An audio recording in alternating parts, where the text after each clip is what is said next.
नमस्कार सभी को, शुभ संध्या, गुड इवनिंग। आज हम लोग एक हिंदी का नया चैप्टर पढ़ेंगे, शब्द विचार, जिसके अंतर्गत हम लोग देशज, विदेशज, तत्सम, तद्भव आदि शब्दों को पढ़ेंगे जो हम लोग के कॉम्पिटिटिव एग्जाम में बहुत ज़्यादा पूछे जाते हैं। ठीक है, तो बिना थोड़ा सा भी देरी किए हम लोग शुरू करते हैं। तो हम लोग को पता है कि ध्वनि से वर्ण बनता है और वर्ण से शब्द बनता है। जब शब्द मिलते हैं तो पद बनता है और पद मिलकर के वाक्य बनते हैं। ठीक है, तो इस तरह से हम लोग कह सकते हैं कि वर्णों के सार्थक समूह को शब्द कहा जाता है। ठीक है, जब बहुत सारे वर्ण मिलते हैं और एक साथ जब जुड़ते हैं तो शब्द कहा जाता है। अब शब्द के दो भेद होते हैं। ठीक है, एक सार्थक शब्द होता है और एक निरर्थक शब्द होता है। सार्थक मतलब होता है अर्थ सहित। जिन शब्दों का कोई अर्थ निकले हम लोग उसको सार्थक शब्द कहते हैं। ठीक है, जैसे जल, अग्नि, राम इत्यादि। निरर्थक शब्द हम लोग किसे कहेंगे? निरर्थक अर्थात जिसका कोई भी अर्थ नहीं हो। जैसे हम लोग कहते हैं चाय वाय, तो ये वाय क्या होता है? कुछ भी नहीं होता, ये निरर्थक शब्द है, इसका कोई अर्थ नहीं है व्याकरण में। पानी वानी, तो ये वानी, इसका कोई अर्थ नहीं है व्याकरण में। पंखा वंखा, ये वंखा का कोई अर्थ नहीं है व्याकरण में। तो ऐसे अर्थहीन शब्दों को हम लोग निरर्थक शब्द कहते हैं। अब शब्दों का वर्गीकरण। शब्दों को निम्नलिखित आधार पर वर्गीकृत किया जाता है। पहला उत्पत्ति के आधार पर, दूसरा रचना के आधार पर, तीसरा प्रयोग के आधार पर और चौथा अर्थ के आधार पर। तो हम लोग पहला देखेंगे उत्पत्ति के आधार पर। शब्द कहां से आते हैं, अर्थात इसकी उत्पत्ति कहां से हुई है। हिंदी भाषा की विकास यात्रा में हमने देखा है कि संस्कृत हिंदी भाषा के मूल विद्वान है, उसके पश्चात प्राकृत, पाली, अपभ्रंश आदि से प्रभावित होती है। मतलब हम लोग कह सकते हैं हमारा जो हिंदी भाषा है वो प्राकृत, पाली और अपभ्रंश से प्रभावित हुई है और वहीं से निकल करके आई है। अतः समय समय पर हिंदी भाषा रूपी सागर में अनेक बोली, उपभाषा और भाषा रूपी नदियां गिरती रही हैं। इसकी शब्द संपदा को विकसित करते रही है। मतलब तरह तरह की बोली बनती रही है और इसकी शब्द संपदा जो है वो हमेशा से बढ़ती रही है। इसी प्रकार यूरोपीय भाषाओं जैसे डच, फ्रेंच, लैटिन, ग्रीक, अंग्रेजी, पुर्तगाली आदि भाषाओं को भी शब्द को भी हिंदी में शामिल किया गया है। इस प्रकार उत्पत्ति की दृष्टि से हिंदी भाषा में 5 प्रकार के शब्द हैं: तत्सम शब्द, तद्भव शब्द, विदेशी शब्द, देशज शब्द और संकर शब्द। तो तत्सम शब्द हम किसे कहेंगे? जिसका उत्पत्ति संस्कृत भाषा से हुआ है उन्हें हम तत्सम शब्द कहते हैं। जैसे जल, पवन, पुत्र। ठीक है, और तद्भव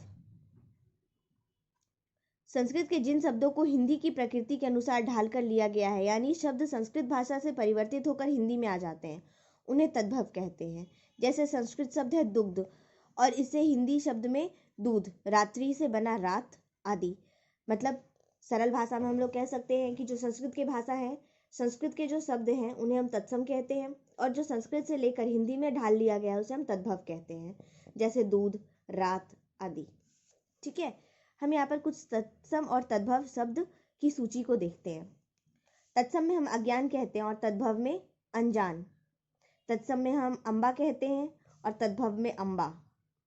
तत्सम है अंगुली, तद्भव है उंगली। तत्सम है अंगुष्ठ, तद्भव है अंगूठा।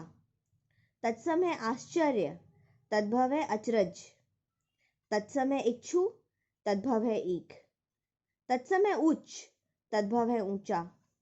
तत्सम है आश्रय, तद्भव है आसरा। तत्सम है अग्नि, तद्भव है आग। तत्सम है आलस्य, तद्भव है आलस। तत्सम है अश्रु, तद्भव है आंसू। तत्सम है अमृत, तद्भव है अमीय। तत्सम है ओष्ठ, तद्भव है ओठ। तत्सम है अक्षी, तद्भव है आंख। तत्सम है एकत्र, तद्भव है इकट्ठा। तत्सम है आम्र, तद्भव है आम। तत्सम है अलक्ष्य, तद्भव है अलख। तत्सम है कश्यप, तद्भव है कछुआ। तत्सम है कपोत, तद्भव है कबूतर। इसी प्रकार तत्सम है तत्सम है काक और तद्भव है कौआ। तत्सम है क्लेश, तद्भव है कलेश। तत्सम है कुपुत्र, तद्भव है कपोत। तत्सम है क्रोध, तद्भव है कोप। तत्सम है कर्ण, तद्भव है कन। तत्सम है एकादश, तद्भव है 11। तत्सम है कोकिला, तद्भव है कोयल। तत्सम है कर्ण, तद्भव है कान। तत्सम है कर्म, तद्भव है काम। तत्सम है कार्य, तद्भव है काज। तत्सम है काष्ठ, तद्भव है काठ। तत्सम है क्षीर, तद्भव है खीर। तत्सम है क्षेत्र, तद्भव है खेत। तत्सम है ग्रामीण, तद्भव है गंवार। तत्सम है गुण, तद्भव है गुण। तत्सम है गोस्वामी, तद्भव है गुसाई। तत्सम है घृत, तद्भव है घी। तत्सम है अमावस्या, तद्भव है अमावस। तत्सम है कपाट, तद्भव है किवाड़। तत्सम है कीट, तद्भव है कीड़ा। तत्सम है कुंभकार, तद्भव है कुम्हार। तत्सम है कुंवर, तद्भव है कुमार। तत्सम है कुंवारी, तद्भव है कुमारी। तत्सम है कूप, तद्भव है कुआं। तत्सम है कुंजिका, तद्भव है कुंजी। तत्सम है कुष्ठ, तद्भव है कोढ़। तत्सम है चातुर्मास, तद्भव है चौमास। तत्सम है स्तंभ, तद्भव है खंबा। तत्सम है गर्दभ, तद्भव है गधा। तत्सम है ग्रंथि, तद्भव है गांठ। तत्सम है चतुर्दशी, तद्भव है चौठ। तत्सम है छिद्र, तद्भव है छेद। तत्सम है क्षण, तद्भव है क्षण। तत्सम है छत्र, तद्भव है छाता। तत्सम है घट, तद्भव है घड़ा। तत्सम है गृह, तद्भव है घर। तत्सम है चर्म, तद्भव है चमड़ा। तत्सम है चरित्र, तद्भव है चरित्र। तत्सम है चर्मकार, तद्भव है चमार। तत्सम है चित्रकार, तद्भव है चितेरा। तत्सम है युग, तद्भव है जुग। तत्सम है ज्वार, तद्भव है जुआर। तत्सम है जिह्वा, तद्भव है जीव। तत्सम है योगी, तद्भव है जोगी। तत्सम है योद्धा, तद्भव है योद्धा। तत्सम है ताम्र, तद्भव है तांबा। तत्सम है तैल, तद्भव है तेल। तत्सम है धैर्य, तद्भव है धीरज। तत्सम है यत्न, तद्भव है जतन। तत्सम है जमात, जमाता, तद्भव है जमाई। तत्सम है तीक्ष्ण, तद्भव है तीखा। तत्सम है स्थल, तद्भव है थल। तत्सम है स्थान, तद्भव है थान। तत्सम है दक्षिणी, तद्भव है दक्षिणी। तत्सम है दधी, तद्भव है दही। तत्सम है दीप, तद्भव है दिया। तत्सम है दुर्वा, तद्भव है दूब। तत्सम है दुग्ध, तद्भव है दूध। तत्सम है त्रयोदश, तद्भव है 13। तत्सम है नवीन, तद्भव है नया। तत्सम है नग्न, तद्भव है नंगा। तत्सम है वधू, तद्भव है बहू। आइए देखते हैं विदेशी शब्द किसे कहते हैं।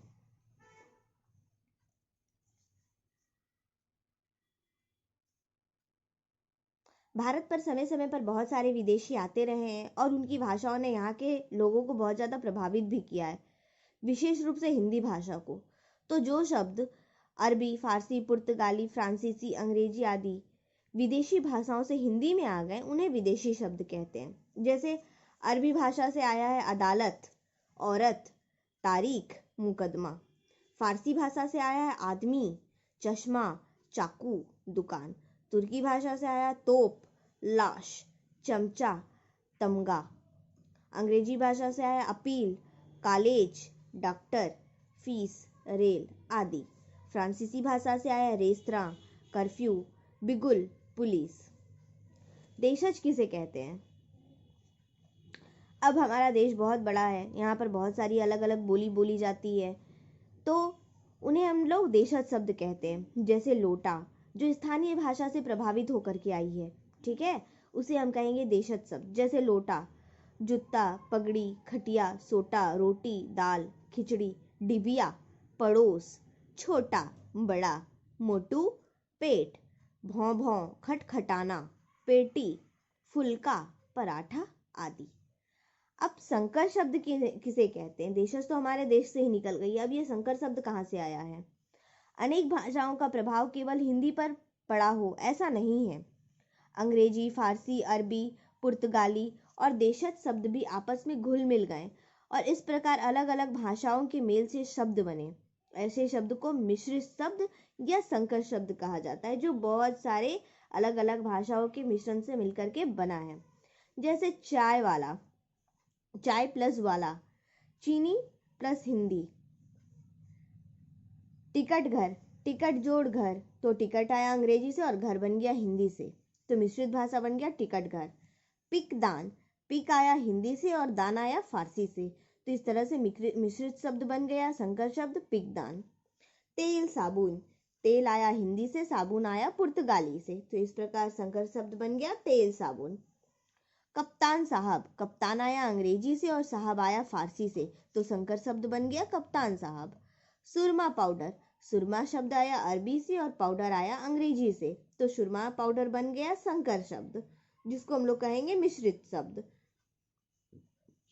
लाठी चार्ज, लाठी आया हिंदी से, चार्ज आया अंग्रेजी से, तो दोनों से मिलकर के एक नया शब्द बन गया लाठी चार्ज, वो बन गया संकर शब्द। खून पसीना, खून आया फारसी से, पसीना आया हिंदी से, नया संकर शब्द बन गया खून पसीना।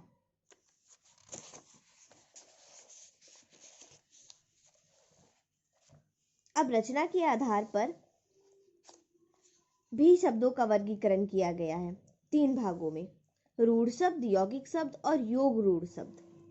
अब रूढ़ शब्द किन्हें कहेंगे? जिन शब्दों का अर्थ तो निश्चित होता है लेकिन उनके खंड करने पर कोई अर्थ नहीं निकलता, उन्हें रूढ़ शब्द कहते हैं। जैसे जल और कमल, अगर जल को हम लोग तोड़े तो ज और ल निकलेगा, तो इससे कोई शब्द बना क्या? इससे कोई सार्थक शब्द बन रहा है? नहीं ना। इसी तरह से कमल को जब हम लोग तोड़ेंगे तो उससे भी क म ल कोई अर्थ प्राप्त नहीं होता है, तो इस तरह के शब्द को हम लोग कहेंगे रूढ़ शब्द। अब यौगिक शब्द किन्हें कहेंगे? जो शब्द एक से अधिक शब्दों अथवा शब्दांशों के योग से बने हो उन्हें यौगिक शब्द कहते हैं। इसमें उपसर्ग, प्रत्यय आदि का योग होता है, मीन्स उपसर्ग या प्रत्यय के जोड़ने से बनता है। जैसे विद्यार्थी क्या चीज से बना है? विद्या जोड़ अर्थी, जो 2 पदों के जुड़ने से बनता है उसको हम लोग यौगिक शब्द कहते हैं। जैसे पाठशाला, पाठ जोड़ शाला। ठीक है। अब योग रूढ़ शब्द क्या है? जो शब्द यौगिक भी हो तथा रूढ़ भी हो, अर्थात शब्द यौगिक होते हुए भी किसी निश्चित अर्थ को प्रकट करता है, उसे योग रूढ़ कहते हैं। जैसे जलज, शब्द और शब्दांश से मिलकर बना है जलज, अर्थात जल में जन्म लेने वाला। जब जल में तो हजारों वस्तुएं रह सकती हैं, लेकिन जलज शब्द का अर्थ कमल के फूल से लगाया जाता है, अथवा यूं कहें कि जलज का रूढ़ अर्थ कमल है। ठीक है। मतलब यौगिक, योग रूढ़ जो 2 शब्दों के मिल के दो शब्दों से मिलकर के बना है, जैसे जल जोड़ ज, और इससे एक नया शब्द भी निकलता हो जैसे जलज। अब जलज किसे कहेंगे हम लोग? जो पानी में रहते हैं, मतलब कमल। ठीक है। और फिर कमल को जब हम लोग तोड़ेंगे तो वो रूढ़ शब्द में चला जाएगा, तो ऐसे शब्दों को हम योग रूढ़ कहते हैं। अब प्रयोग या व्याकरणी ग्रामर के आधार पर शब्द भेद। विकारी शब्द, अर्थात जिनमें विकार आ जाए, जो बदल जाए। भाषा के कुछ ऐसे शब्द होते हैं जो लिंग, वचन, कारक आदि के प्रभाव से बदल जाते हैं, अर्थात इनमें कुछ विकार आ सकता है। जैसे बूढ़ा से बुढ़ापा, बुढ़िया आदि शब्द बन सकते हैं। ये 4 हैं, संज्ञा, सर्वनाम, क्रिया और विशेषण। संज्ञा, संज्ञा तो जानते ही हैं, व्यक्ति, वस्तु, स्थान के नाम को संज्ञा कहते हैं। जैसे मानव, कार। इसके भी 3 भेद होते हैं, व्यक्तिवाचक संज्ञा, जातिवाचक संज्ञा और भाववाचक संज्ञा। सर्वनाम जो संज्ञा के बदले में आता है उसे हम सर्वनाम कहते हैं, जैसे मैं, हम, तुम। इसके भी 5 भेद होते हैं, पुरुषवाचक, निश्चयवाचक, अनिश्चयवाचक, प्रश्नवाचक, संबंधवाचक और निजवाचक। 6 भेद। क्रिया को तो जानते हैं, जो क्री धातु से होने के अर्थ में, मतलब जो भी हम लोग काम कहते हैं, करते हैं, उसे हम लोग क्रिया कहते हैं। जैसे खाना, पीना, उड़ना। ये भी सकर्मक क्रिया होते हैं, अकर्मक क्रिया होते हैं, प्रेरणार्थक होते हैं, नाम धातु होते हैं, संयुक्त होते हैं और पूर्वकालिक होते हैं। विशेषण जो क्रिया की विशेषता बताता है उसे हम लोग विशेषण कहते हैं।